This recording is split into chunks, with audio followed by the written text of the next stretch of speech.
오늘 우리에게 주신 하나님의 말씀은 사사기 19장 16절부터 30절까지의 말씀을 같이 읽어보도록 하겠습니다. 교독하여서 한번 읽어보도록 하겠습니다. 제가 16절부터 읽겠습니다. 저녁 때에 한 노인이 밭에서 일하다가 돌아오니 그 사람은 본래 에브라임 산지 사람으로서 기브아에 거류하는 자요 그곳 사람들은 베냐민 자손이더라. 노인이 눈을 들어 성읍 넓은 거리에 나그네가 있는 것을 본지라.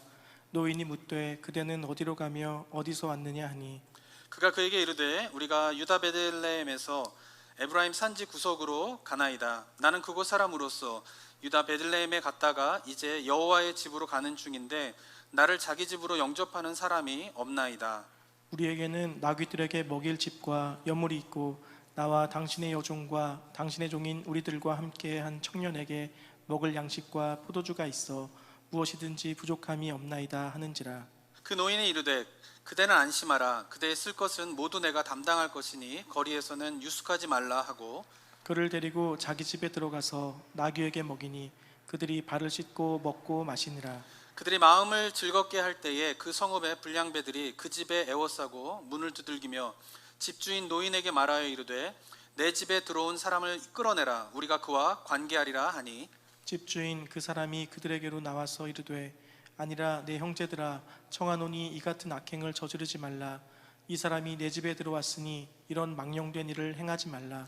보라 여기 내 처녀 딸과 이 사람의 첩이 있은즉 내가 그들을 끌어내리니 너희가 그들을 욕보이든지 너희 눈에 좋은 대로 행하되 오직 이 사람에게는 이런 망령된 일을 행하지 말라 하나.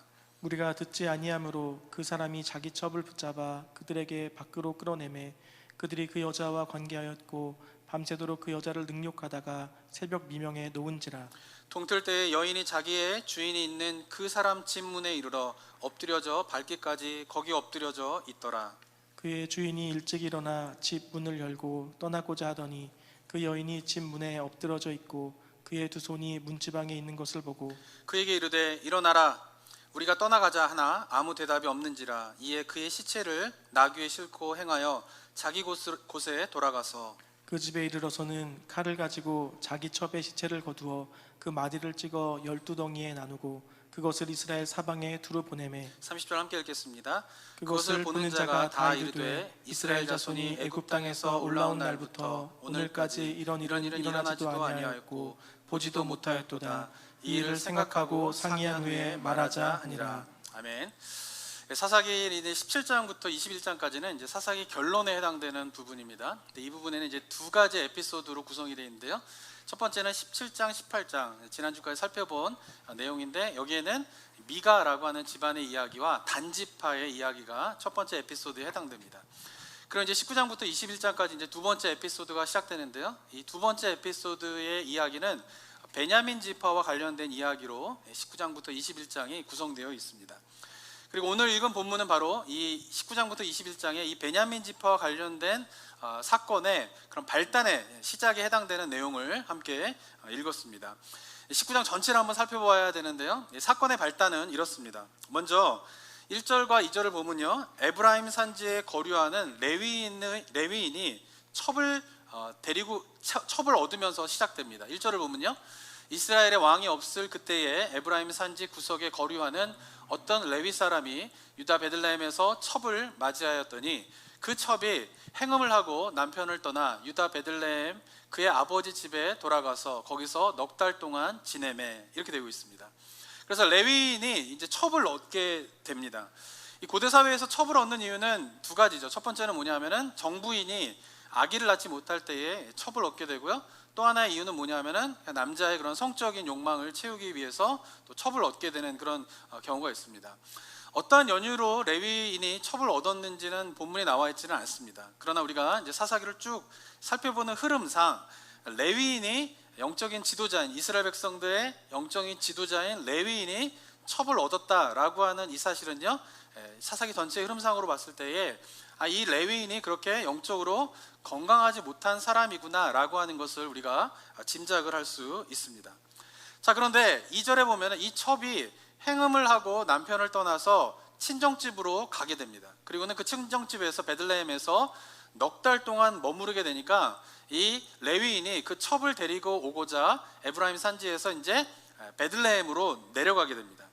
자기의 딸을 데리러 온 사위를요, 이제 장인어른은 굉장히 극진히 맞이하면서 성대한 잔치를 해주고 대접을 잘 베풀어 주게 됩니다. 그러면서 한 3일 동안 이제 레위인이 그 처갓집에 머물게 됩니다.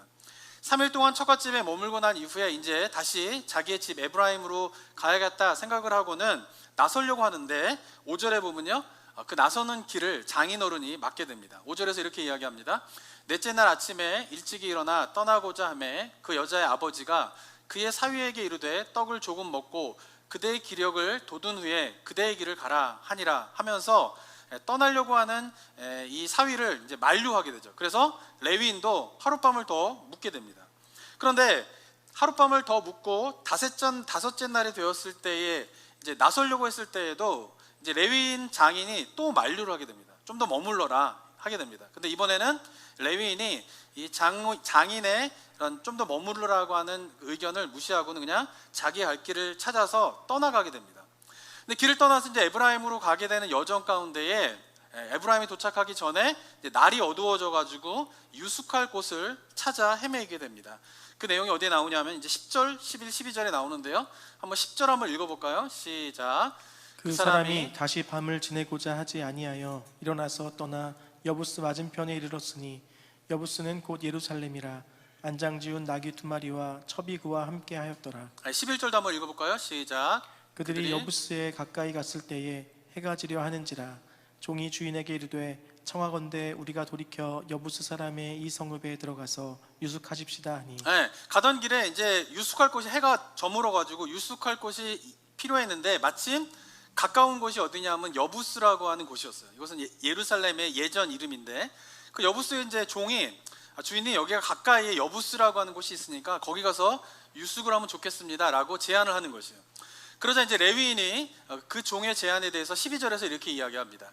주인이 그에게 이르되 우리가 돌이켜 이스라엘 자손에게 속하지 아니한 이방 사람의 성읍으로 들어갈 것이 아니니 기브아로 나아가리라 하고. 이 말이 무슨 말이냐면은 여부스는 지금 이방인이 다스리는 땅이니까 우리가 거기 가지 말고 유대인이 이스라엘 백성이 다스리는 기브아로 가자 이렇게 얘기를 하는 것이에요. 근데 기브아는 어떤 곳이냐면은 베냐민 지파가 다스리고 있는 곳이 기브아인 것이에요.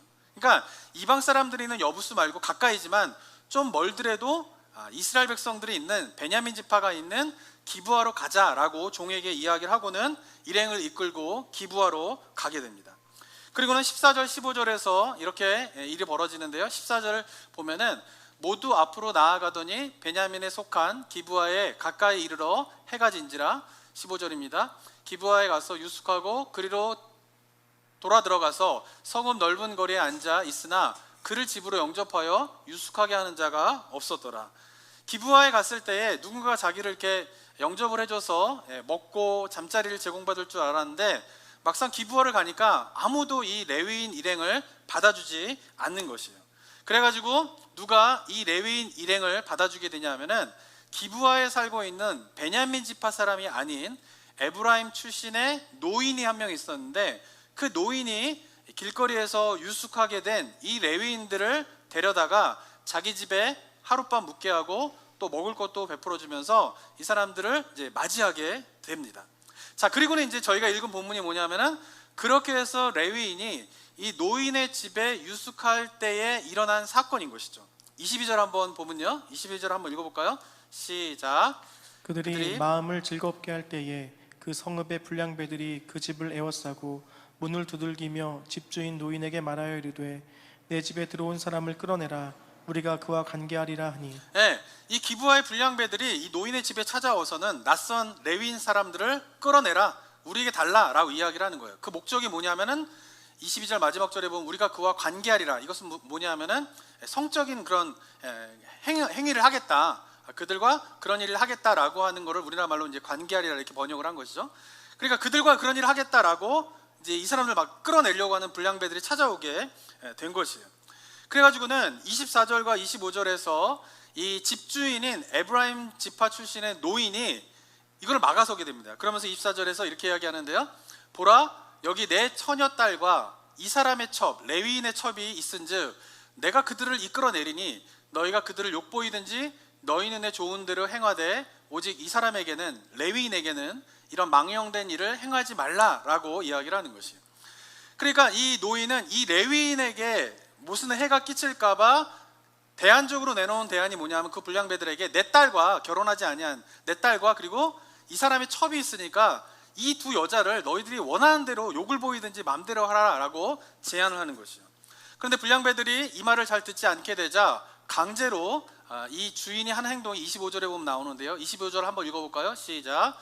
무리가 듣지 아니하므로 그 사람이 자기 첩을 붙잡아 그들에게 밖으로 끌어내매 그들이 그 여자와 관계하였고 밤새도록 그 여자를 능욕하다가 새벽 미명에 놓은지라. 네, 결국 이 노인이 끌어내어서 불량배에게 넘겨준 여인은 누구냐 하면 자기 딸은 넘겨주지 않습니다. 그리고는 오늘 본문에 보면은 그 사람이 자기 첩을 붙잡아 이렇게 했는데 여기서 약간 오역이 좀 있는데 이게 뭐냐면은 노인이 그 사람은 노인이죠. 노인이 레위인의 첩을 자기의 첩이 아니라 레위인의 첩을 붙잡아서 불량배들에게 넘겨줬다라고 하는 의미인 것이에요. 그러니까 결국 자기 딸은 놔두고 레위인의 첩을 불량배들에게 넘겨주게 되었고 그 불량배들은 그 여인을 데려가다가 밤새도록 능욕을 하고 새벽 미명에 놓아주게 됩니다. 그리고는 26절에 보면은 동틀 때에 여인이 자기의 주인이 있는 그 사람의 집문에 이르러 엎드려져 밟기까지 거기에 엎드려 있게 됩니다. 여인이 새벽 미명에 풀려나가지고 문 앞에 쓰러져 있는데 남편이라고 하는 이 레위인은 이 여인이 문 앞에 쓰러져 있는 줄을 모르고다가 27절에 보면은 그의 주인이 일찍이 일어나 집문을 열고 떠나고자 하더니 그 여인이 집문에 엎드려져 있고 그의 두 손이 문지방에 있는 것을 보았다라고 되어 있어요. 27절에 보면은 그냥 집문을 열고 떠나고자 이렇게 우리나라 말로 번역되어 있는데 히브리 원문을 보면은 그가 가던 길을 가려고 했을 때 이런 의미인 거예요. 그러니까 뭐예요? 그냥 에브라임 산지까지 가는 것이 그의 여정의 목적이었는데 그냥 그 목적의 여정을 이루고자 첩은 지금 붙잡혀 가가지고 밤새도록 능욕을 당하고 있는데 이 여인은 어떻게 됐는지 상관없이 그냥 자기의 가던 길을 가려고 하자 문 앞에서 누구를 발견한 거예요? 쓰러져 있는 여인을 발견하게 되었다라고 하는 것입니다. 그리고는 28절에 하는 말이 뭐냐 하면 그 여인에게 이렇게 이야기합니다. 일어나라, 우리가 떠나자. 여인이 쓰러져 있는데 한 말이 뭐예요? 일어나, 우리 떠나자. 그러고는 어떻게 해요? 대답이 없는지라 이에 그의 시체를 나귀에 싣고 행하여 자기 있는 곳으로 에브라임 산지로 돌아가게 되었고 그리고 우리가 읽은 29절 30절에 보면은 그 에브라임 산지에 도착했을 때에 그 여자를 12조각을 칼로 12조각을 쪼개가지고 그 12덩이를 12지파에게 보내는 것으로 19장의 이야기가 마무리되게 됩니다. 자, 이것이 19장의 이야기입니다. 언뜻 보시기에도 이 스토리가 어떻습니까? 굉장히 마음을 불편하게 하는 그리고 이것에 무엇인가 문제가 있다라고 하는 것을 느끼실 수 있을 것입니다. 자, 오늘 본문에 나타난 이스라엘 백성들이 갖고 있는 영적인 문제가 무엇일까요? 그것은 무정함이에요. 무정함. 사랑이 없는 거예요.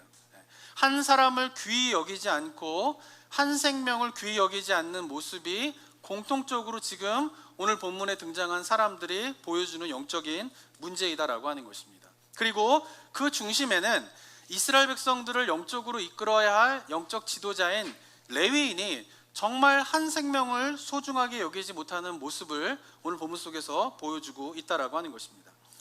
자, 오늘 본문 속에 나타난 사람들이 어떻게 한 생명을, 한 영혼을 귀하게 여기지 못하는가에 대해서 하나씩 따져보면요, 첫 번째로 귀히 여기지 못하는 사람은 누구냐 하면은 기브아 사람들입니다. 아까도 말씀드렸지만은 이 레위인이 가까이에 있는 여부스 땅을 가지 않고 좀 멀리 떨어진 기브아 땅으로 간 이유는 뭐냐 하면은 물론 근데 이때는 이방 사람들이 뭐 부정하다 이런 개념이 아직 형성되지 않았던 시기라고 볼 수 있기 때문에 우리 일반적으로 뭐 예수님 당시에는 유대인들이 이방 땅을 가는 것에 대해서 부정하다, 그래서 이방 땅을 가지 않는다 이런 식으로 보통 생각을 하게 되는데 그것은 예수님 당시에 이제 보편적인 유대인의 정서이고요, 이 사사기가 기록될 당시에는 아직까지 그런 정서가 형성되지 않았다라고 볼 수가 있습니다. 그런데 왜 이방 땅을 가지 아니하고 여부스 땅이 아닌 기브아 땅으로 갔느냐? 거기에는 자기의 민족인 베냐민 지파가 살았기 때문에 그래요. 그럼 왜 베냐민 지파에게 갔느냐? 아마도 베냐민 지파가 있는 기브아 땅에 가게 되면은 자기에게 먹을 것과 잠자리를 제공해 줄 사람이 있을 것이다 라고 레위인은 생각했기 때문에 그래요. 왜냐하면 모세의 율법에 보게 되면 어떤 일이 있냐면은 고아와 과부를 돌보는 것과 더불어서 나그네를 섬기는 것에 대해서 율법에 보면은 굉장히 많은 구절에서 강조하고 있습니다. 그것을 명령하고 있어요. 그러니까 유대인의 의무는, 이스라엘의 의무는 뭐냐면은, 율법을 지키는 자의 의무는 뭐냐면은 과부와 고아를 돌볼 뿐만 아니라 나그네들을 어떻게 해야 돼요? 돌보아 줘야 되는 것이에요. 이것이 율법의 굉장히 중요한 가르침인 것이에요. 그래서 보면 지금도 이슬람권에 있는 사람들은요, 나그네를 극진하게 대접해 줍니다. 저도 이슬람권에 이제 선교를 몇 번 가본 적이 있는데요, 길거리에서 막 노방전도를 하잖아요. 그러면은 사람들이 노방전도 열심히 하다가 갑자기 우리 집에 갈래? 막 이래요. 처음 본 사람한테. 그 집에 가면요, 저도 몇 번 초대받아서 가봤는데, 가보면은 그 집에 있는 맛있는 거를 꺼내다가 대접을 해줍니다. 그리고는 집에 있는 여러 가지 것들에 대해서 상세하게 막 설명해 주면서 얼마나 친절하게 사람들을 대접해 주는지 몰라요. 근데 왜 그런 일을 이슬람권에 있는 사람들이 하냐면은 율법에 나그네를 돌보라 라고 하는 계명이 있기 때문에 그렇다는 것이에요. 그렇기 때문에 아마도 이 레위인은 베냐민 지파 사람들이 있는 이 기브아의 땅에 가게 되면은 누군가가 자기를 도와줄 거다, 먹을 것을 주고 잠자리를 제공해 줄 것이다 라고 하는 기대감으로 가까운 여부스 땅이 아닌 좀 멀리 떨어진 기브아로 갔는데, 문제는 무엇입니까? 그 기브아에 있는 베냐민 사람들은 나그네를 돌보지 않았다라고 하는 것이에요. 그러니까 이 사건 하나만으로, 그래서 이 레위인이 결국은 유숙하게 되는, 길거리에서 노숙을 하게 되는 그런 일들이 벌어지게 되는데, 아무도 그를 돌보지 않았다, 자기 집에 초대하지 않았다, 이거는 지금 정서로 보면은 뭐 잘못된 게 없을 것 같지만은 이 사사기 시대에 같은 민족인 사람을 잠자리를 제공하지 않고 노숙하게 만들었다, 그것은 그 기브아 땅에 있는 베냐민 사람들이 얼마나 무정한 사람들인가를 단적으로 보여주는 장면이다라고 하는 것이죠. 그리고 더 나아가서는 나그네를 극진히 섬겨야 된다, 대접을 해야 된다라고 하는 여호와의 율법이 그들의 삶의 중심이 되고 있지 않는 삶을 살아가고 있는 것이 바로 기브아의 베냐민 지파 사람들의 모습이다라고 하는 것을 단적으로 보여주는 예라고 볼 수가 있는 것입니다. 두 번째로, 한 영혼을 소중하게 여기지 않는 사람은 누구냐면 바로 이 레위인을, 그래도 노숙할 상황에 있는 레위인들을 데려다가 잠자리와 먹을 것을 제공해 준 노인입니다. 물론 이 노인은 길거리에서 노숙을 하게 된 레위인들 데려다가 먹을 것과 잠자리를 제공해 줬기 때문에 기브아에 있는 베냐민 사람보다는 좀 나은 사람이다라고 볼 수가 있을 것이에요. 그러나 위기의 상황이 찾아오게 되자 이 노인이 어떻게 돌변하게 됩니까? 정말 신분적으로 낮고 천한 사람을 어떻게 해요? 불량배에게 그냥 내어주는 일을 서슴지 않고 행하는, 가난하고 소외되고 연약한 첩이라고 하는 것은 당시에 사회적으로 얼마나 낮은 신분의 사람들의 그런 눈총을 받는 그런 삶을 살았겠습니까? 그 사람을 어떻게 해요? 불량배에게 그냥 내어버려주는 그런 잔인한 일을 행하는 모습이 바로 노인의 모습이다라고 하는 것이죠. 아마도 그 첩을 불량배에게 내준 이유는 무엇 때문이냐면요, 이 불량배들의 손에서부터 레위인을 지키기 위해서예요. 그래서 첩을 내주는 거예요. 그렇다라고 하면 이 노인이 왜 노숙하게 된 레위인을 데려다가 자기 집에 잠자리를 제공해주고 먹을 것을 제공해줬느냐? 그가 누구이기 때문에 그래요? 레위인이기 때문에. 그것도 이 노인은 에브라임 산지 출신의 노인인데 베냐민 땅이 기브아에 살고 있는 것이에요. 그런데 길거리에서 지금 노숙하게 생긴 레위인은 어디 지파 사람이에요? 에브라임 지파 사람인 것이죠. 그러니까 자기 지파의 영적인 지도자인 레위인이 길거리에 노숙하게 생겼기 때문에 그를 데려다가 어떻게 한 거예요? 잠자리를 제공해 줬다라고 하는 것이죠. 그리고는 어떻게 해요? 그 레위인이 해를 당하게 될까봐 첩을 불량배에게 내주는 일을 행했다라고 하는 것이죠. 이 노인은, 종교 지도자인 레위인의 영혼은, 레위인의 생명은 소중하게 여겼을지 모르지만, 그러나 당시에 사회적으로 낮고 천한 신분에 해당되는 첩에게는 너무나 잔혹한 일을, 끔찍한 일을 저지르는 그 사람이 바로 노인이었다라고 하는 것이죠. 이 노인도 역시 어떻습니까? 생명을 소중하게 여기지 않을 뿐만 아니라 어쩌면은 생명을 경히 여기는 그런 모습이 바로 이 노인의 모습이었다라고 볼 수가 있는 것입니다. 마지막으로요, 한 영혼을 귀히 여기지 않는, 가장 귀히 여기지 않는 사람은 누구냐면 바로 레위인입니다. 레위인은 노인이 불량배에게 자기의 첩을 데려다가 내어줄 때에 본문에 등장하지 않습니다. 그 말은 무슨 말이냐면은, 노인이 레위인의 첩을 끌어다가 불량배에게 넘겨줄 때에 이 레위인은 이 노인의 행위를 전혀 저항하지 않았다라고 하는 것이에요. 그리고는 더 잔인한 일은 뭐냐 하면은 자기의 첩인데, 자기 아내 아니겠습니까? 그래도 성경 본문에 보면은 첩, 여인 이러다가 아내 이렇게라도 표현합니다. 그러니까 이 본문에서 이야기하고 있는 것은 뭐냐면 이 첩을 이 레위인의 아내로서 이 본문에서 이야기를 하고 있는 것이에요. 그런데 자기의 아내가 불량배에 끌려가서 무슨 일을 당하고 있는데 그 여자를 기다리지 않았다라고 하는 것이에요. 만약에 밤새도록 끌려가서 무슨 일을 당했다라고 하면은 남편의 입장에서 어떻게 하시겠어요? 그 여자를 찾아갔겠죠. 아니면은 창문이나 문 앞에 서가지고 언제 이 여자가 돌아올까라고 걱정하며 그 여자를 밤새도록 기다리는 게 정상이지 않겠습니까? 그런데 이 남편은 어떻습니까? 새벽에 이 여인이 풀려나서 문 앞에 쓰러져 있는데 발견하지 못해요. 그리고는 어떻게 해요? 자기의 가던 길을 가려고 집 문을 나서게 될 때에 어떤 일을 하게 됩니까? 여인을 발견하게 되는 것이에요. 그리고 27절에 보면요, 그의 주인이 일찍 일어나 집 문을 열고 떠나고자 하더니 그 여인이 집 문에 엎드려져 있고, 중요한 건 뭐라고 해요? 그 여자의 두 손이 어디에 있대요? 문지방에 있다라고 하는 것이에요. 그러니까 이 여자는 밤새도록 불량배로부터 능욕을 당하고 난 다음에 지친 몸을 이끌고 정말 죽을 똥 살똥하면서 겨우 그 노인의 집 앞에 다가섰는데 문을 두드리려고 할 힘조차도 없어져서 문을 두드리지도 못하고 쓰러진 것이에요. 그리고 그의 손은, 성경은 굉장히 디테일하게 그 여자의 모습을 설명하고 있는 것이죠. 어디에 있다고요? 문지방에 있다라는 것이에요. 그 말은 무슨 말이냐 하면 정말 죽을 힘을 헤매 다가왔는데 그 문을 두드리지도 못한 채 지쳐서 문 앞에 쓰러져 있었다라고 하는 것이죠. 그런데 남편인 레위인은 이 여자를 발견하지 못하게 됩니다. 그리고는 이 사실만 봐도 이 여자에 대해서, 한 영혼에 대해서 얼마나 소중하게 여기지 못하는가라고 볼 수가 있는데, 본문을 좀 더 원어적인 의미를 자세하게 바라보면요, 생명을 귀하게 여기지 않을 뿐만 아니라 이 생명을 얼마나 경히 여기는가에 대해서 본문에 대해서 좀 더 살펴볼 수가 있습니다. 28절 한번 읽어볼까요? 28절을 읽어보겠습니다. 시작. 그에게 이르되 일어나라 우리가 떠나가자 하나 아무 대답이 없는지라. 이에 그의 시체를 나귀에 싣고 행하여 자기 곳에 들어가서. 네, 문 앞에 쓰러져 있는 여자를 한글 우리나라 번역에서는 이미 죽었다라고 하는 시체 이렇게 표현하고 있습니다. 그래서 뭐예요? 레위인이 그 여자의 시체를 나귀에 싣고 에브라임 산지로 갔다, 이렇게 28절은 기록되어 있는데, 히브리어 원문을 보면은 시체라고 하는 단어를 사용하고 있지 않아요. 원문에 어떻게 되어 있냐면 그냥 그녀예요. 그녀를 대명사로 사용하고 있어요.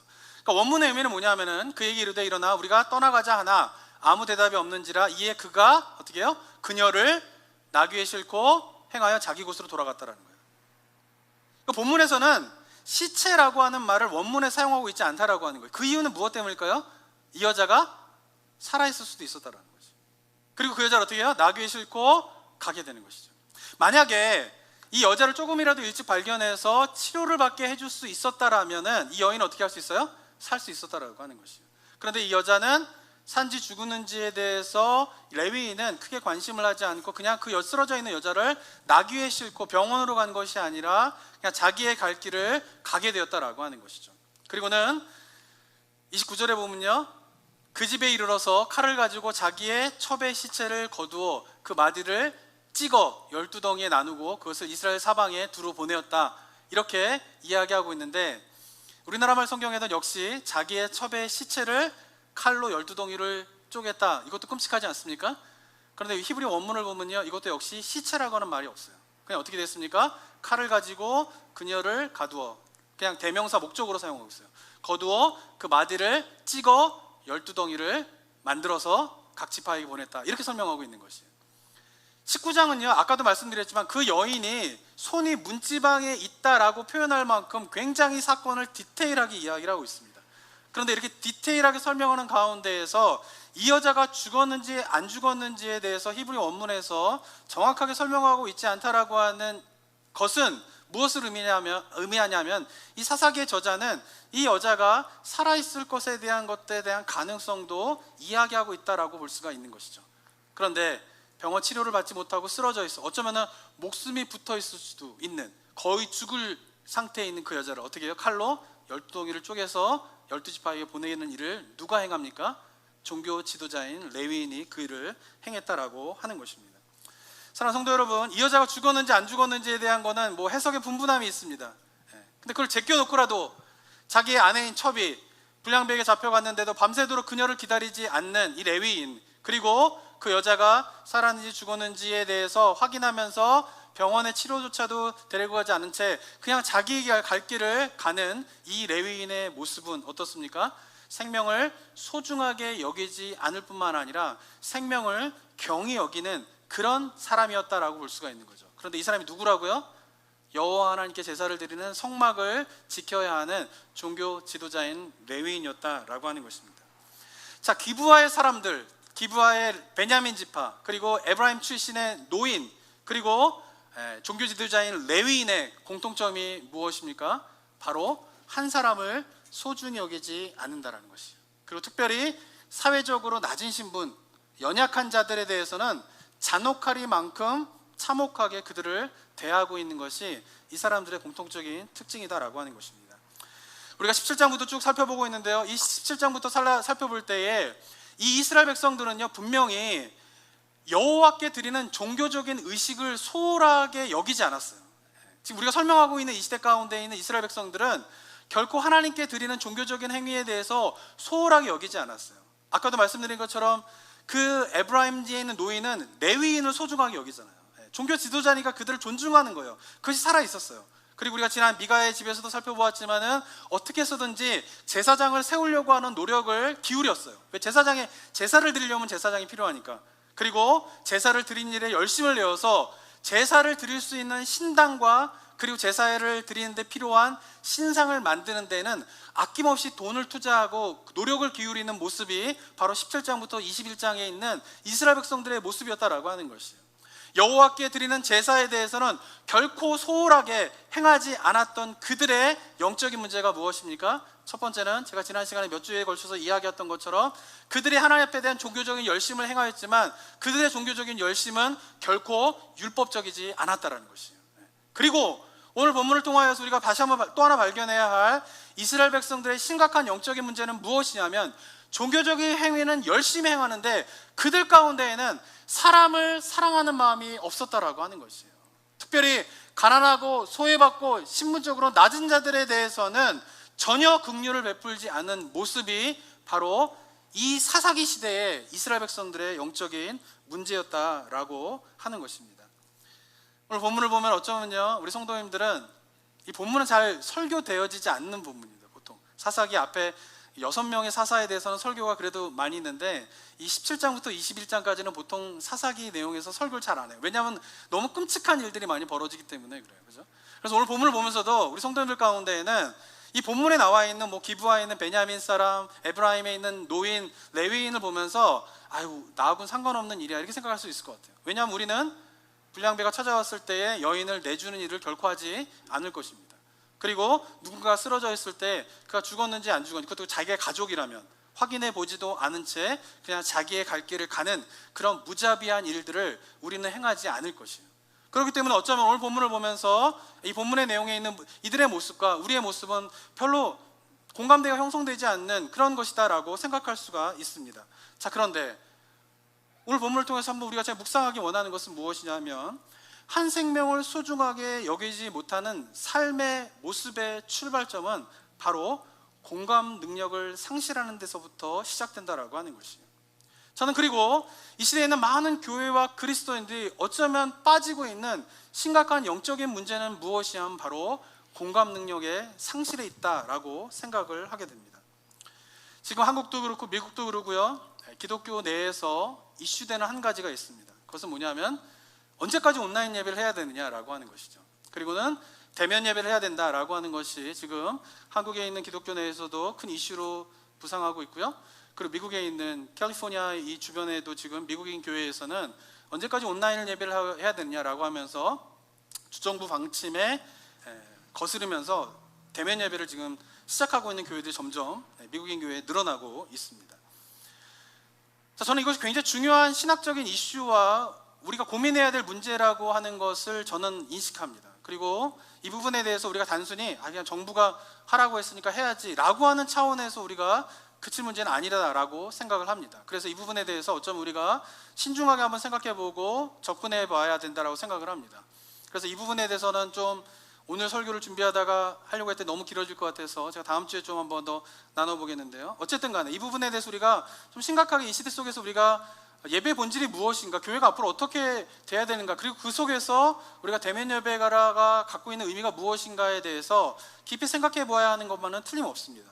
자, 그런데 지난 몇 달 동안 한국에서 벌어진 상황들을 좀 보면요, 제가 한국에서 7월달 한 달 동안 있었는데 그때는 완전히 한국은 천국이었습니다. 모두가 마스크를 쓰고 맛있게 식사를 하며 커피도 마실 수 있었고 극장에 가서 영화도 볼 수 있었고 사람들을 만나는데 아무런 꺼리낌이 없었어요. 그래서 저는 진짜 마스크만 쓰면은 이렇게 일상생활이 가능하구나라고 하면서 한 달 동안 이제 한국에서 좀 지냈습니다. 그런데 8월 12일부터 갑자기 이제 확진자가 늘어나게 되었죠. 근데 보면은 통계를 보면요, 지난 1월부터 7월 말까지 한 7개월 정도, 8개월 정도 되는 12월 달부터 이제 한국에서 코로나가 시작됐으니까 그 8개월 동안 코로나 확진자는 15,000명 정도였습니다. 15,000명. 근데 지난 8월 지난 2주 동안 생겨난 확진자가 4,500명이에요. 그러니까 8개월 동안에 생겨난 확진자의 3분의 1이죠. 3분의 1에 해당되는 게 2주 동안 벌어진 거예요. 엄청난 지금 일이 한국에서 벌어난 거예요. 우리는 뭐 지금 미국에 살면 뭐 하루에 10,000명 우습지 않습니까 지금? 그렇지만 한국에서는 막 10명 막 이렇게 확산되다가 지난 2주에 지금 매일 300명이에요. 그래서 2주 동안에 4,500명의 확진자가 생겨났습니다. 근데 그 가운데에서 교회에서 생겨난 확진자가 1,500명이에요. 그러니까 4,500명이 2주 동안 확진자가 생겼는데 그 가운데에서 교회에서 시작된 확진자가 1,500명이에요. 그러니까 30%에 해당되는 사람이 교회에서 시작된 거예요. 그리고 한 1,000여 명 정도는 한 교회에서 지금 일어나고 있는 것이죠. 이걸 계기로 해서 지난주부터 한국교회의 대면 예배를 다시 정부가 금지시켰습니다. 지난번 대면 예배를 금지시켜서 온라인 예배를 할 때는 대부분의 교회가 참여하고 별로 반발이 없었는데요, 이번에는 지금 굉장히 반발이 심합니다. 그리고는 일부 교회에서는, 많은 교회는 온라인으로 전환해서 예배를 드리고 있지만 일부 교회에서는 대면 예배를 강행하겠다라고 지금 주장하고 성명을 내고 하는 일들이 벌어지고 있습니다.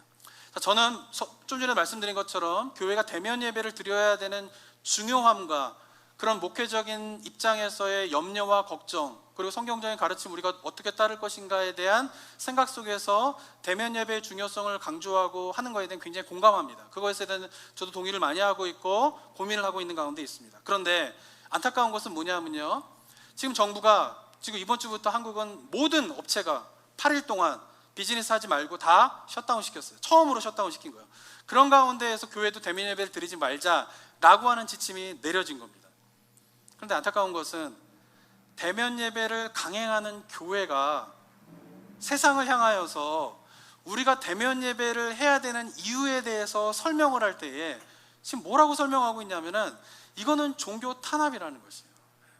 우리는 예배보다, 생명보다 예배를 더 소중하게 생각하고 있기 때문에 우리는 예배를 드려야 됩니다. 그리고 정부의 이러한 방침은 종교 탄압입니다 라고 이야기를 하면서 그게 명분이 되면서 대면 예배를 드리고 있다라고 하는 것이죠.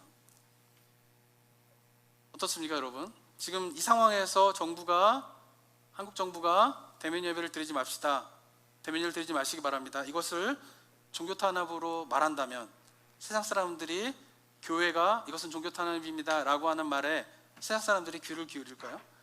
그리고 이렇게 주장하는 교회가 전하는 그리스도의 사랑, 그리스도의 복음을 세상 사람들이 과연 귀를 기울일까요? 지난주에 어떤 목회 포럼에서 연구 보고서가 하나 발표됐는데요, 거기에 보면은 코로나 이후에 종교의 이미지가 어떻게 되는지를 조사한 내용이 있습니다. 보시면요, 코로나 이후에 불교의 이미지가 어떤가? 40%는 불교 신자는 온화하다 이런 반응이 있고요, 27%는 따뜻하다, 32%는 절제한다, 그 외에도 신중하다, 윤리적이다, 착하다. 불교인에 대한 이미지는 코로나 사태가 일어난 이후, 이게 7월 달에 설문을 한 것이거든요. 7월 달에 코로나 이후가 벌어진 이후에 불교인들을 세상 사람들이 바라보는데 이런 이미지로 바라보고 있다라고 하는 것이에요. 조금 안 좋은 거는 12.8%가 불교 사람들은 좀 고지식하다, 그거 외에는 다 좋은 이미지가 나오게 됩니다. 천주교 신자는 어떨까요? 천주교 신자는요 34%가 온화하다, 29.7%가 천주교 신자들은 따뜻하다, 23%는 천주교 신자는 윤리적이다, 그리고 그 외의 기타 의견에는 착하다, 깨끗하다, 가족적이다, 나쁜 말이 별로 없어요. 이게 코로나 이후에 한국 사회에서 천주교인들을 바라보는 이미지인 거예요. 자, 개신교회는 어떨까요? 결과가 이렇게 나옵니다. 32.2%가 뭐라고 됩니까? 개신교인은 가까이 하고 싶지 않다라는 거예요. 그리고 30.3%는 개신교인들은 이중적이다, 29.1%는 사기꾼 같다. 기타 의견은 뭡니까? 이기적이다 27.3%, 배타적이다 23%, 부패하였다 22.1%. 개신교에 대한 코로나 사태 이후의 이미지는 완전히 땅에 떨어졌어요. 그런데 이 보고서는요 8월 12일 날 급격하게 코로나 확진자가 늘어나기 이전에 조사한 7월이에요. 그러면 지금 코로나 사태 이후로 아까도 말씀드린 것처럼 확진자의 30%가 교회에서 막 생겨나고 있는 가운데에서 교회가 대면 예배를 금지하는 것은 종교 탄압입니다, 우리는 예배를 생명보다 더 중요하게 여깁니다 라고 하는 이런 이야기가 들려지는 지금의 한국 사회에서의 개신교의 이미지는 어떨까요? 자, 그럼에도 불구하고 이렇게 지금 나타나고 있는데, 그럼에도 불구하고 적지 않은 교회가 이 상황 속에서 대면 예배를 금지한 것을 종교 탄압이다 라고 주장하는 이유가 무엇 때문일까요? 뭐 때문에 자꾸 이런 일이 벌어지고 있는 것일까요? 그리고 저는 이런 모습이 바로 한국 교회가 공감 능력을 상실했기 때문에 이런 일들이 벌어지고 있다라고 생각을 하게 됩니다. 코로나 때문에 지금 얼마나 많은 사람들이 고통받고 있는지 그들을 공감하지 못하고 있는 것이에요. 그리고 세상은 지금 개신교를 향하여서, 교회를 향하여서 어떤 생각을 갖고 있는지를 공감하지 못하기 때문에 이러한 입장들이 계속 나오고 있다라고 하는 것이죠. 그리고 더 안타까운 것은 뭐냐면은 지금 이런 코로나로 말미암아 수많은 사람들이 고통당하고 있는 그들을 향하여서 여호와 하나님이 어떻게 생각하고 계시는지, 그리고 이러한 상황 속에서, 이 시대 속에서 교회를 향하여서 여호와 하나님이 어떠한 마음을 갖고 계신지를 지금 많은 교회가 전혀 공감하지 못하고 있기 때문에 이런 일이 벌어지고 있다라고 하는 생각을 갖게 되면서 안타까운 마음을 갖게 되는 것이죠. 이러한 모습은요, 저희가 서두에도 이야기했던 사사기 19장에 나와 있는 이스라엘 백성들의 모습과 일맥상통하는 것이에요. 기브아에 있던 베냐민 사람들이 왜 레위인 일행을 데려다가 잠자리를 제공해 주지 않습니까? 공감 능력을 상실해 버렸기 때문에 그런 것이에요. 에브라임 출신의 노인이, 레위인은 자신의 지파의 영적인 지도자인 레위인은 그렇게 끔찍하게 돌보면서 사회적으로 낮은 위치에 있는 처분, 불량배들에게 그냥 능욕을 당하도록 내어줄 수 있었던 이유는 무엇 때문입니까? 그가 공감 능력을 상실해 버렸기 때문에 그렇다라는 것이죠. 그리고 레위인은 자기의 아내가 밤새도록 잡혀가서 능욕을 당하고 있는데 그녀를 기다리지도 않고 또 죽었는지 살았는지를 확인해보지 않은 채 그냥 자기의 갈 길을 갈 수 있었던 이유가 무엇 때문일까요? 바로 공감 능력을 상실해버렸기 때문에 그렇다라고 하는 것입니다. 공감 능력을 상실해버리면요, 결국 사람에 대한 관심이 없어지게 되어 있어요. 그리고 공감 능력을 상실해버리면 결국 사람에 대해서 무정해지게 되고, 특별히 소외되고 연약한 자들을 향하여서 긍휼을 베풀지 아니하고 어쩌면 더 무자비하게 그들을 짓밟는 일들이 바로 공감 능력을 상실하는 데서부터 일어나고 있다라고 하는 것입니다. 사랑하는 성도는, 공감 능력이라고 하는 게 뭡니까? 공감 능력은요, 다른 사람의 입장에서 생각을 해보는 거예요. 인간이 갖고 있는 위대함은 뭐냐면요, 내 입장에서만 생각할 수 있는 것은 인간이 아니에요. 인간의 위대함은 뭐냐면은 내가 다른 사람의 입장에서 생각해 볼 수 있는 능력을 갖고 있는 게 인간이라는 것이에요. 그것이 뭐예요? 공감 능력이다라고 하는 것입니다. 재밌는 실험 하나가 있는데요, 셀과 앤의 실험이라는 것이 있습니다. 이쪽에 보면은 이제 셀리라고 하는 친구와 앤이 있습니다. 셀리는 앞에 바구니가 있고요, 앤은 네모난 박스가 있습니다. 셀리가 공을 가져다가요, 바구니에다 이렇게 넣습니다. 그리고 그것을 앤은 지켜봅니다. 그리고 난 다음에 셀리가 밖으로 나가게 돼요. 그러자 앤이 셀리가 바구니에 넣었던 공을 빼다가 네모난 상자에다가 넣습니다. 그리고 가만히 있어요. 그리고 셀리가 돌아오게 되었을 때에 여러분들은 셀리가 공을 어디서 찾을 거라고 생각하세요? 이게 뭐 현장 예배에 누가 있어야지 뭐 대답을 듣던가 말던가 지금 뭐 집에서라도 한번 생각해 보시기 바랍니다. 이런 상황에서 셀리가 돌아왔어요. 셀리가 돌아오면 공을 어디서 찾을까요? 여기 계신 몇 분이라도 한번 대답해 보시죠. 박스에서 찾을까요? 아니, 셀리가 지금 보세요. 셀리는 이거 큰일이네 이게 지금. 보세요. 지금 셀리가 나가서 없는 동안에 애니 몰래 공을 네모난 박스에다 넣은 거예요. 셀리는 바구니에다 공을 넣어놨는데 그리고 나간 거예요. 그리고는 몰래 애니 그 바구니에 있던 공을 박스에다 넣어놓고 모른 척하고 있어요.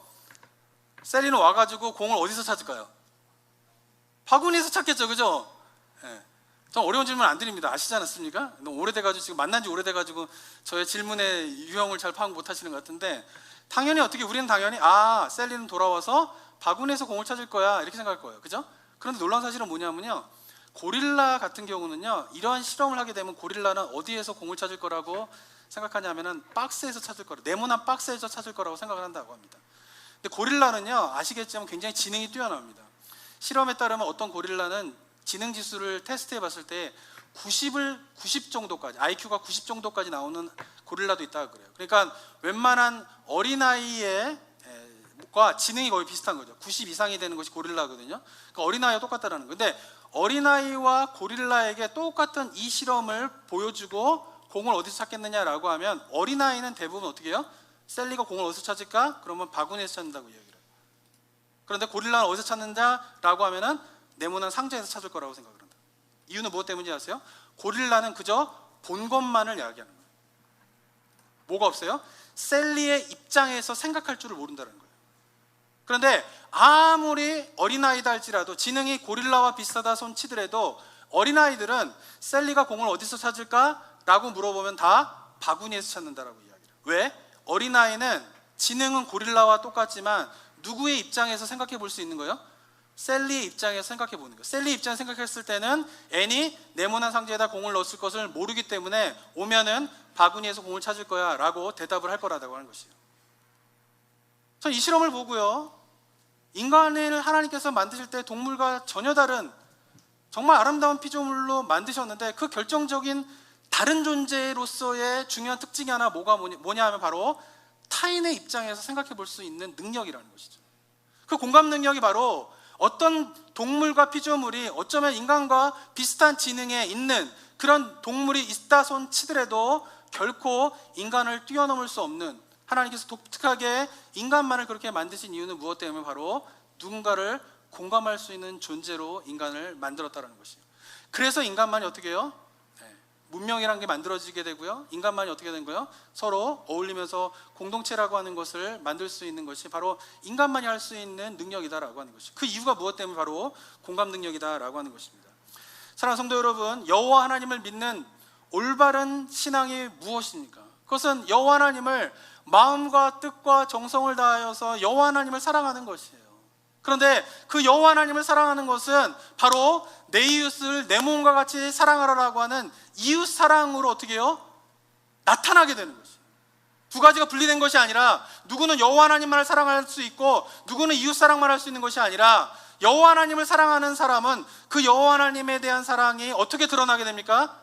이웃 사랑으로 나타날 수밖에 없다라고 하는 것이죠.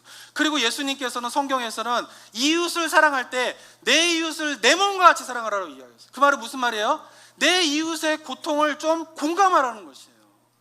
내 이웃의 입장에 좀 생각해 보라는 것이에요. 그것이 뭐예요? 이웃 사랑의 출발점이다 라고 성경은 이야기하고 있다라고 하는 것입니다.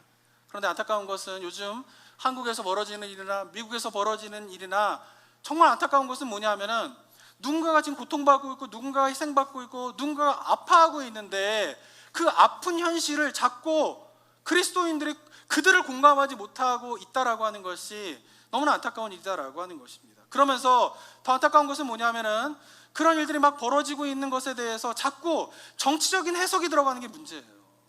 누군가는 고통스러워하고 있고 누군가는 아파하고 있고 누군가는 힘들어하고 있는데 거기에 자꾸 정치적인 해석이 들어가게 돼요. 코로나로 고통받고 있는 사람들한테 정치적인 해석이 들어가요. 그리고 이 시대 가운데에서 미국에서도 코로나로 좀 고통받고 있는 사람 또는 흑인이 죽게 되는 일들, 이런 것에 대해서 정치인들은 자꾸 정치적인 해석을 집어넣게 되면서 사람들로 하여금 그들의 아픔과 그들의 슬픔과 그들의 고통에 공감하지 아니하고 그것을 자꾸 정치적인 관점으로 바라보게 만들면서 내가 우파면은 좌파에서 저 어린 사람들 지지하기 때문에 나는 저 사람들 돕지 않아, 내가 좌파면은 저 사람들은 우파 사람들이 돕고 지지하고 있기 때문에 난 돕지 않아 라고 하면서 자꾸 정치인들의 선동에 휩쓸리는 경향이, 그래서 정말 고통받고 힘들어하는 사람들이 그 고통과 아픔 속에서 헤어나지 못하는 일들이 벌어지고 있다라고 하는 것이에요. 그런데 더 안타까운 것은 뭐냐면 그러한 정치적인 논리에 그리스도인들도 교회도 휩쓸리고 있다라고 하는 것이에요.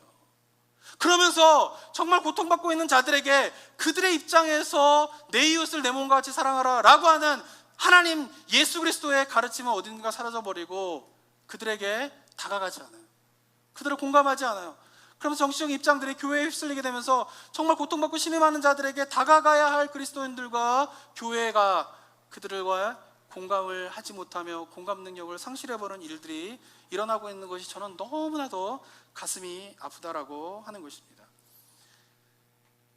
제가 한국에 왔을 때 미국에서 목회하던 친구를 이제 한국에서 만났는데요, 그 친구가 미국에서 목회할 때 경험한 이야기를 저한테 들려주는데 제가 깜짝 놀랐어요.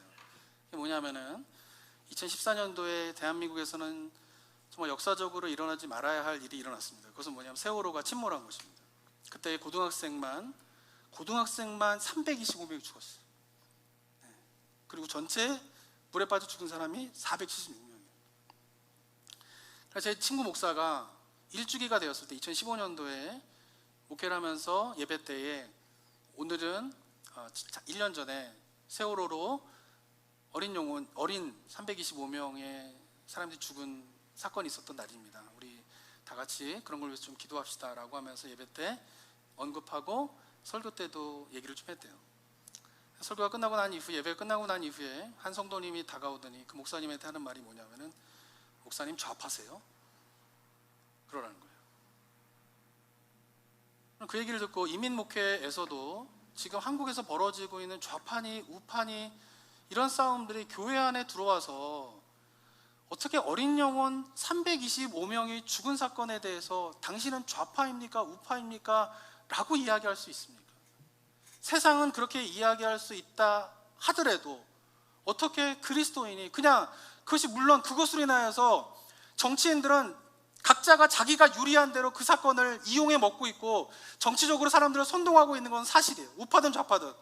그렇지만 그리스도인들이라고 하면은 그냥 어린 영혼이 325명이 물에 빠져 죽었다면 그 영혼의 죽음에 대해서 그냥 공감하고 같이 슬퍼하고 어쩌면 역사 속에서 이런 일이 다시 일어나지 않을 것에 대해서 하나님 앞에 기도하며 울부짖는 것이 교회의 역할이고 그리스도인의 역할이 아닌가라고 생각하는 것이 너무나 당연한 것인데 마치 사사기 19장에 나와 있는 공감 능력을 잃어버려 이렇게 잔혹한 일을 벌이고 있는 이스라엘 백성들과 같이 그들의 아픔과 슬픔에 공감하지 못하고 이것이 좌파냐 우파냐의 그런 정치적인 논리로 그것을 바라보는 일이 이민사회에 이민교회에 팽배져 있고 그리고 한국교회에 팽배해져 있다라고 하는 이 현실이 저는 마음을 너무나 슬프게 만듭니다.